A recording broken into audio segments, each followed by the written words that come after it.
अगर आपके यहाँ सडनली कोई मेहमान आने वाले हों या आपको लगे कि कोई जल्दी मसालेदार सब्ज़ी झटपट बनानी हो तो एक आधी बार आप दम आलू ज़रूर से ट्राई कर सकते हैं। अगर आपके पास बेबी पोटैटोज़ हैं तो उससे बनाइए, या बड़े बिग साइज़ पोटैटोज़ हैं तो उन्हें आधा काट कर उबाल कर बनाएंगे तो जल्दी बन जाएगी। तो आज मैंने बनाई थी दम आलू की सब्ज़ी। इसके लिए मैंने बेबी पोटैटोज़ को पहले ही प्रेशर कुक कर लिया था, बॉईल कर लिया था, और उनको पील ऑफ किया स्किन निकाल के, और उन्हें डीप फ्राई करने के लिए ऐसे मैंने पैन में डाल दिया था।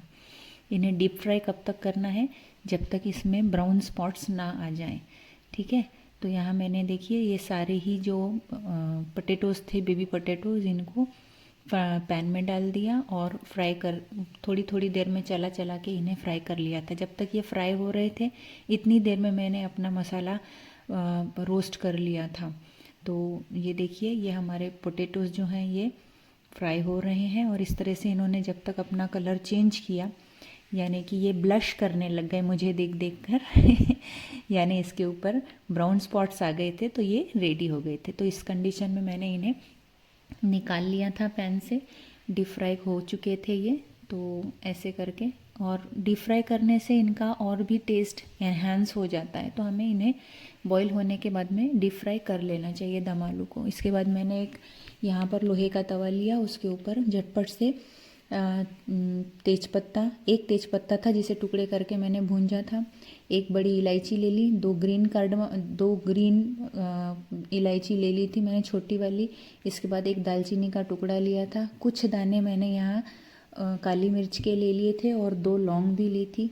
1 टीस्पून मैंने यहाँ जीरा लिया, 1 टीस्पून यहाँ मैंने सौंफ भी ली थी, और इन्हें थोड़ा सा रोस्ट कर लिया था। बाद में मैंने यहाँ पर एक बेड़गी मिर्च भी ली थी, और एक कश्मीरी लाल मिर्च बड़ी वाली ले ली थी जो साबुत होती है। यहाँ मैंने थोड़े से कोरिएंडर के जो सीड्स होते हैं, धनिया सीड्स, वो भी यहाँ पर यूज़ कर लिए थे, क्योंकि मैं भूल गई थी तो मैंने बाद में ऐड किए थे इन्हें। तो ऐसे करके मैंने भूंज लिया।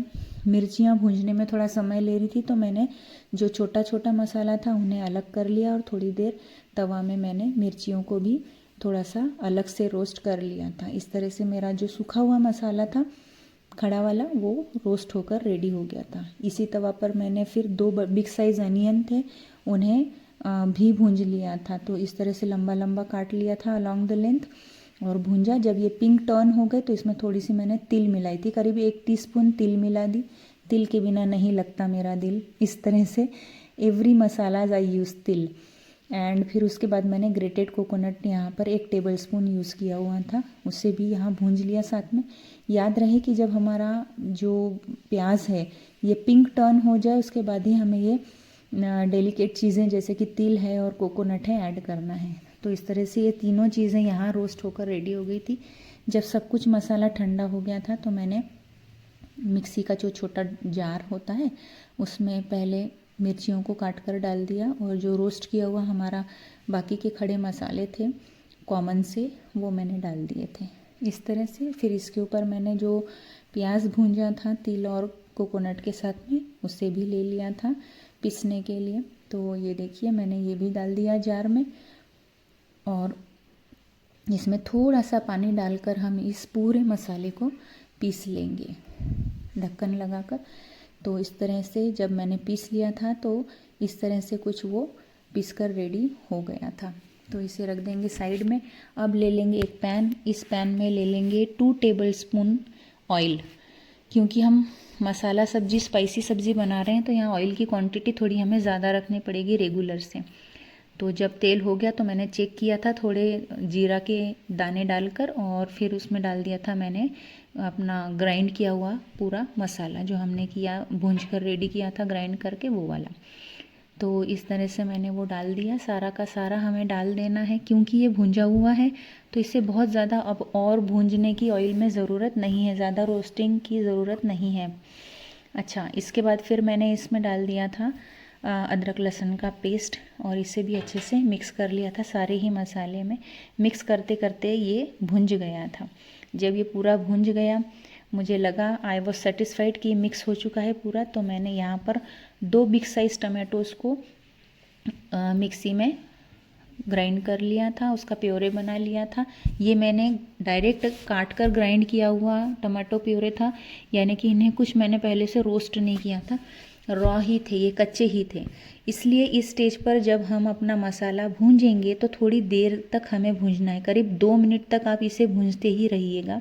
इसके पहले आप मत छोड़िएगा इसे भूंजना, क्योंकि बाद में कच्चा सा ग्रेवी का टेस्ट आएगा अगर हमने टोमेटो प्यूरी सही ढंग से नहीं भूंजा तो फिर देखिए ये 2 मिनट के बाद में मैंने यहाँ पर देख रहे होंगे आप कि अच्छा उबाल आ चुका था मसाले में। तो मैंने डाल दी हल्दी और नमक, आपके स्वादानुसार नमक डालिए। मैंने यहाँ पे 1 बड़ा टीस्पून भर के नमक ले लिया था, और थोड़ा सा मैंने रेड चिली पाउडर कलर के लिए ज़रूर डाला था, ये ऑप्शनल है। अगर आपको लगता है कि पहले जो 2 मिर्च हमने यूज़ किए थे रोस्ट करके, तो अगर वो इनफ है तो आप लाल मिर्च का यूज़ पाउडर का मत कीजिएगा। अगर आपको थोड़ा स्पाइसी चलता है तो आप यहाँ पर रेड चिली पाउडर ज़रूर से ऐड कर दीजिएगा। अब जब मसाले हमने पूरे मिक्स कर दिए थे इस ग्रेवी में, तो मैंने ये जो बेबी पोटैटोज़ बॉईल करके फ्राई करके रखे हुए थे, इन्हें भी यहाँ पर इस स्टेज पर मिक्स कर दिया था मसाले में। तो ये देखिए इस तरह से पूरे आलू को जब मसाला जब तक ना लगे तो हमें इसे मिक्स करते रहना है। बाय दैट टाइम सब चीज़ें एक में मिक्स भी होती रहेंगी और फ्राई रोस्ट भी होती रहेंगी। अब मैंने यहाँ पर इस करीब 1 से 1.5 मिनट इन्हें चलाकर मैंने मिक्स किया था, और फिर ढक्कन लगाकर इन्हें स्टीम होने दिया था। अब ढक्कन उठाकर हम देख रहे हैं कि यहाँ पर ऑयल छूट चुका है। तो ये वो कंडीशन है जब हम यहाँ पर इसमें पानी ज़रूर डाल सकते हैं। देखिए हल्का हल्का जो मसाला है ये पैन में चिपकने भी लग गया था, तो यहाँ पर मैंने थोड़ा सा पानी गुनगुना करके उसी मिक्सी जार में डाला जिसमें मैंने मसाला पीसा था, और वो पानी डाल दिया इस सब्ज़ी में। पानी ग्रेवी की जो थिकनेस है वो आप देखिए, आपको अगर पतली ग्रेवी पसंद आती है तो थोड़ा ज़्यादा पानी यूज़ कीजिए। वैसे भी थोड़ा इसको बॉईल करना है हमें, तो पानी की क्वांटिटी इस स्टेज पर हमको थोड़ी ज़्यादा रखनी पड़ेगी। फिर वो जब पूरी तरह से सब्ज़ी डन हो जाए और आपको ऐसा लगे कि now this is the consistency, तो आप ज़्यादा पानी उसके बाद ऐड मत कीजिएगा। तो ये मैंने पानी ऐड करके चला के उसे थोड़ी देर ढक दिया था। करीब 1 मिनट बाद मैंने इसे खोला और ये मेरी सब्ज़ी ऑलमोस्ट डन थी। तो इस स्टेज पर मैंने यहाँ पर कसूरी मेथी को हाथ में मसल कर यहाँ डाल दिया था। तो ये देखिए ये रेडी हो चुकी है हमारी सब्ज़ी। अब यहाँ पर कोरिएंडर को चॉप करके आप डाल दीजिए, फाइन चॉप करके, और फ्लेम को ऑफ कर दीजिए। दिस सब्ज़ी दम आलू सब्ज़ी is ready for us now. तो इसे ढक देंगे, परोसने के पहले इसे स्टैंड बाय टाइम देंगे ताकि इसका पूरा एरोमा और इसका पूरा फ्लेवर हमें खाते समय आए। तो सब्ज़ी को एज़ यूजुअल मैं बताती हूँ कि फ्लेम ऑफ करके 1 मिनट के लिए इसे स्टैंड बाय टाइम दे दीजिएगा।